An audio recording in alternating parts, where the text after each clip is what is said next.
साम्राज्य सामान्यांचा असामान्य आवाज। हनुमान जन्मोत्सवानिमित्त अक्कलकोट तालुक्यातील गौडगाव बुद्रुक येथील जागृत मारुती मंदिरात विविध कार्यक्रमांचे आयोजन करण्यात आल्याची माहिती जागृत मारुती मंदिर समिती अध्यक्ष श्रीकांत खानापुरे यांनी दिली। यावेळी बुधवार दिनांक 1 एप्रिल रोजी संध्याकाळी गावातील विविध भजनी मंडळांकडून भजन संध्या व जेऊर येथील प्रसिद्ध कीर्तनकार पांडुरंग महाराज यांच्या रसाळवाणीतून हनुमान चरित्रावर कीर्तन कार्यक्रम होणार आहे।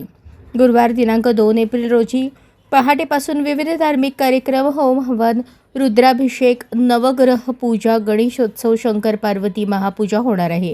सकाळी 6:34 हनुमान जन्मोत्सव मारुतीचा पाळणा कार्यक्रम होणार आहे। सकाळी 7:20 ढोल, ताशा, बँजो, हलगी या विविध वाद्यवृंदासह सुवासिनींसह पालखी उत्सव गावातील प्रमुख मार्गांवरून परिक्रमा करून मिरवणूक होणार आहे। सकाळी 6:34 ते रात्री 8 पर्यंत जागृत मारुती भक्तांकडून स्वादिष्ट महाप्रसादाची व्यवस्था करण्यात आली आहे। तसेच रक्तदान शिबिराचे आयोजन करण्यात आले आहे।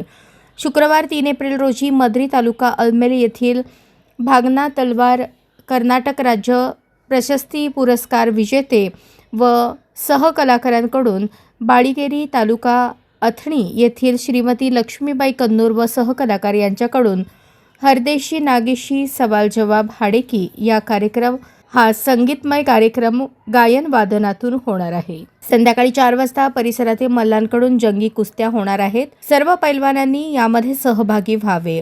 शनिवार दिनांक 4 एप्रिल रोजी सकाळी 8 ते 5 या वेळेत वरील सर्व कलाकार व सहकलाकारांमार्फत गिगी पदा हाडेकी गायन वादन कार्यक्रम होणार आहे। दिवसभर महाप्रसादाचे आयोजन करण्यात आले आहे। संध्याकाळी 7 ते 9 या वेळेत जागृत मारुती पटांगणात नयनरम्य शोभेचे दारुकाम होणार आहे। सर्व भक्तांनी दर्शनाचा व महाप्रसादाचा लाभ घ्यावा असे आवाहन जागृत मारुती मंदिर देवस्थानकडून करण्यात आले आहे।